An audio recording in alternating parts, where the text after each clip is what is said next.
Alright, today we're doing omelette. So we're going to do a classic French omelette, but we're going to focus on knife safety and how to cut safely in the class first. At the moment, my chopping board is sliding around, so it's very, very dangerous. So what we're going to do is take a dishcloth, we're going to wet it, squeeze out most of the moisture, so now it's just a damp cloth. Remove the board, put the cloth back down again, and squash it down. Now that won't slide. Don't use the blue cloth, don't use your tea towels, because you need this dry so you can dry later on. You can use this wet to do that washing later. So knife safety, steak knives or paring knives are very, very sharp, so be careful with it. Never ever cut towards your fingers. If we're doing cutting round objects, we're going to run around the board, so we're going to play the bridge with our hands and then cut through, so we're not cutting towards ourselves. Then when we cut the mushroom, we lay it flat on the board, it won't roll around. We're going to claw or spider grip with our hands. We're going to use our fingernails to act as basically a shield for the knife. So if we do slip, it'll hit your fingernail. Okay, do not hold it like this, because if you cut down, you can cut yourself. When I first started cooking as a chef, I was always missing this part of my finger because I was always chopping it off. So you're going to claw it. So if you do slip, you're hitting that, and we're just going to, the knife will just touch the top of my knuckle, and it's going to guide where I'm going. Just nice and slow. And your fingers creep back as you cut. Too hard, just once again, make the bridge, cut through. Same again. So my fingernail is just against the knife, so I slip, I'm not going to get myself. Last little bit. One more time, so through and down, it's flat, and then just cutting through.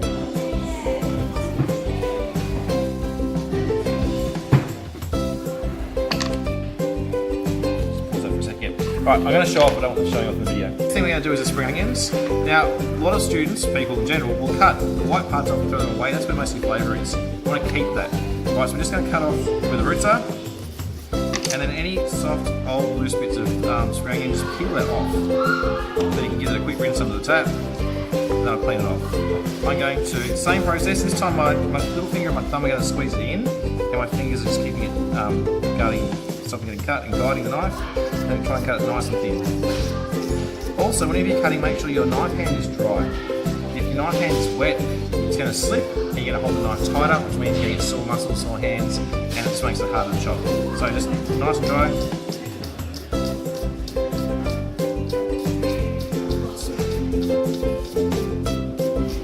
Alrighty, that's probably about enough. I'll take that, put it on the plate. Keeping all my vegetables that I'm cutting up and technically that's fruit on the plate. We're going to take some leftover bits, cut them into strips about that long. Get that as well. Any pieces you don't use, put them back on the tray for the next class. We're going to squish it, push it down flat. Same process again, and then cutting it into strips. You don't have to do this, this is optional, but if you can make the food look nice, it's going to actually taste nicer. Because you're going to think it looks nice, so if your taste buds start salivating, making saliva, think it's going to be good. If it looks good, chances are it tastes good. If it looks ordinary, you probably don't want to eat it. So I've cut that into strips. Now take my spring onions, I've just cut the strips.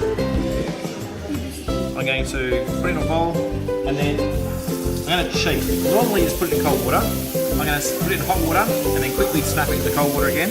And that'll help these curl up. I'm going to use this as a garnish, so to decorate the omelette at the end. Never garnish food with foods that aren't in that food. Doesn't make sense. We're going to put capsicum and spring onions in the omelette, so we can use capsicums and spring onions to decorate at the end. I wouldn't put strawberries on it, it's not in the omelette. Does that make sense? Yeah. Okay, so I don't want to cook it, so don't let it sit there too long. And then snap it cold, tip that out. Cold water, I'm going to let that sit. You can already see it's starting to curl up. Okay, two more things and you guys can go off and start cutting your ingredients yourself. Capsicum, cut the white bits out. Now, don't cut towards yourself because the knife then slips through, you're going to get yourself, so holding it above or behind, then cutting the white part out. With the capsicum, we're going to cut up. So the same again, holding it carefully, fingers towards the sharp bit, cutting this into dice. This is it's tricky because it's all weird little shapes. We'll just do the best I can. You're going to do the same.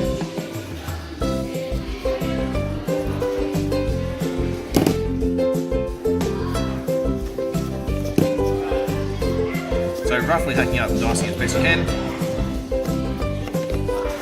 Now this last bit's a bit tricky. If you would like me to help you with this, I will, because I don't want you doing yourself today. I want to take off most of the flesh of the capsicum and leave the skin. So I'm pushing it down flat and just carefully sliding underneath. In fact, I suggest don't do this today. If you want to do this, just bring it to me, I'll do it for you. So again, ideally the thinner you get it, the better it works. I'm going to cut this in strips as thin as I can.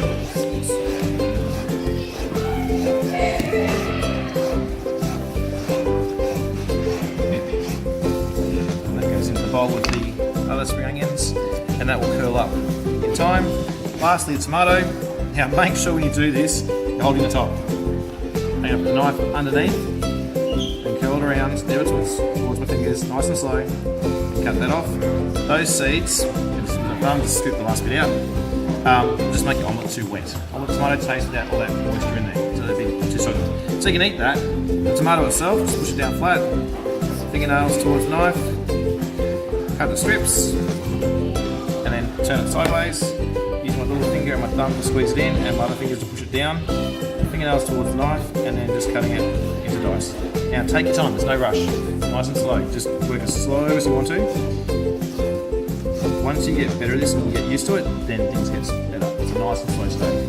No cuts. I'm going to stop here. You're going to go back and cut up your ingredients. You don't have to use... Actually, no, I forgot one thing. Ham. Take a slice of ham, just cut it into rough strips. So we're doing all our preparation, we're a mise en place, which is the French word for preparation before you cook. So we don't have to stop and start once we start cooking. So once we start cooking the omelette today, it's bang, bang, bang, bang, bang, done, finished. So all my ingredients are now together on the plate, cut up, and ready to go. Thanks, Nick. Thank you for recording. Thank you. So now we've got our vegetable ingredients all prepped up, chopped up, ready to go. We need to prepare our egg mix. Okay, so now these vegetables are cut up, we're going to start the egg mix. I've got a whole bunch of bowls of equipment out now. I've taken the garnish out of the bowl, so I'm going to reuse that bowl and just put them on the serving plate. So they're all curled up now, ready to go. Going to crack 2 eggs. 1. Oh, so I'm cracking the edge of it. I'm going to squish it with my fingers a little bit, and then my index finger and my thumb squish and push that way, and my middle finger squeeze against the rest of my hand and pulls this way. So I'm just doing that motion so it falls out. Okay, I'm going to add a tablespoon of milk. 1 tablespoon. Hang on, if I open up there we go. That's milk. Don't use too much. We're not making scrambled eggs today, so we want it to be really eggy to hold together. Okay, then we're going to put in a pinch of salt and a tiny pinch of pepper. Not too much. If you add too much, it'll end up being brown. Okay? You're taking a fork. I'm going to use a circular motion. Just a biscuit.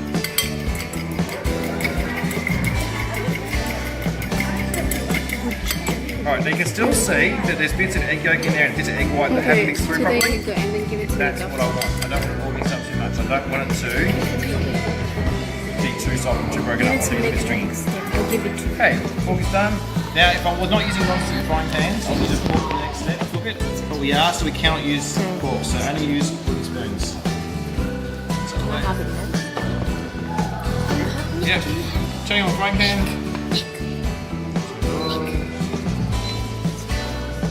Now for this step, go nice and high. We're going to use butter. So I've got just 1 chunk of butter each. We're going to put in half the butter. Keep the other half back for the egg mixture. I'm also adding oil. So the oil and the butter together help lubricate the pan, stop things from sticking too much, adds flavour. Butter adds flavour that burns really quickly.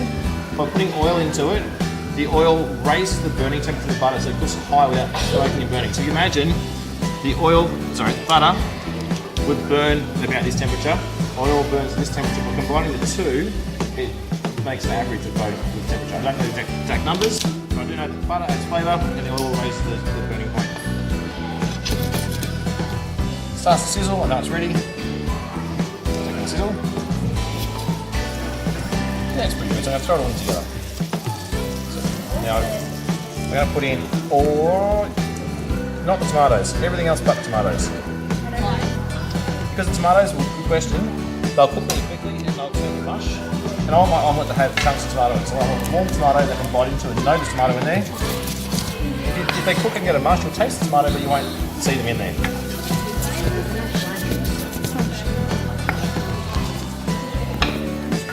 Putting that on high. Any questions? Why is there still hot? Yes. Why is there still some mushroom? I can't have too much mushroom, I get carried away. So 2 mushrooms is fine for you. We're using 2 eggs. How much milk? 1 tablespoon. 1 tablespoon. A tablespoon is the largest one of the measuring spoons. What's the difference between Good question. Teaspoon is 5 mils. A tablespoon is 15 mils. So 1 tablespoon is equal to 3 teaspoons.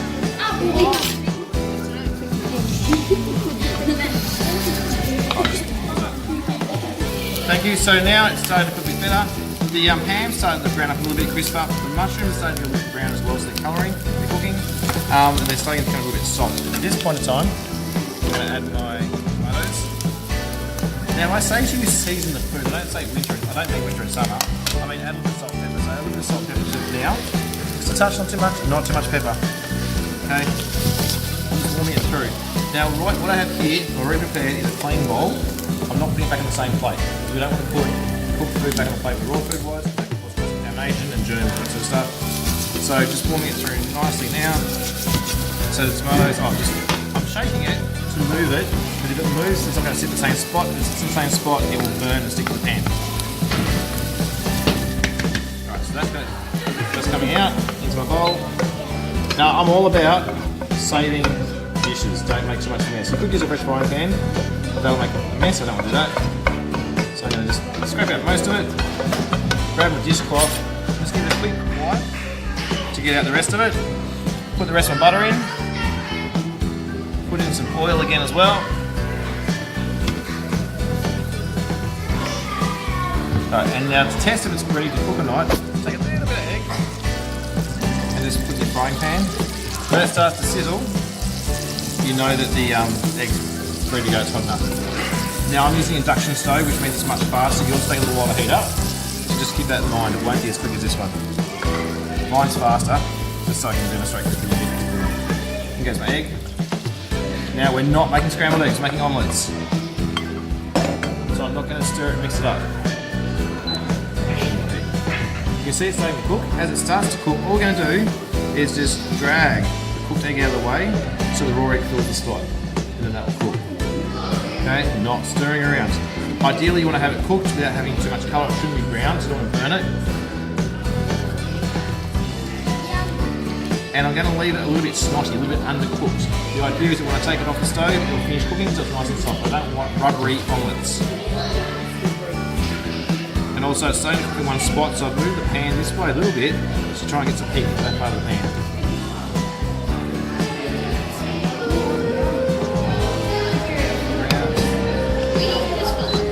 You can eat it straight away. Because it is egg, it's high risk, which means if you leave it in the locker for the next 2-3 hours, you might get some germs growing and you take it home to feed your mum and dad or yourself, you will get sick. So you can see it's pretty much cooked, just scraping the last bits of uncooked egg around to make sure they cook properly. I'm going to take a dessert spoon of cheese and sprinkle it kind of in a line as much as possible. Don't put your hands in here because you'll introduce bacteria and then that will go mould to the next class. Okay, and then putting on just underdone. Put on my mixture. Try and spread it into a line if you can. I'm turning that off. Now your cooktops will take a while to cool down, so when you turn it off, take it off the heat. Okay, and the tricky part is to try and roll it and fold it. And slide it down. Try and roll it over a little bit. It's tricky with wooden spoons. And then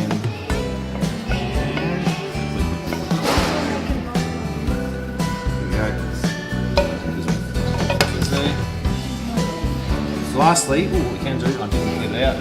Grab a knife out again. You can just gut it. Open it up so you can see the fillings, you can see the ingredients in it. Take our garnish, put our garnish on top. Remember, we only garnish with foods that are inside it. That plate should be clean and dry. And that is done, it's finished.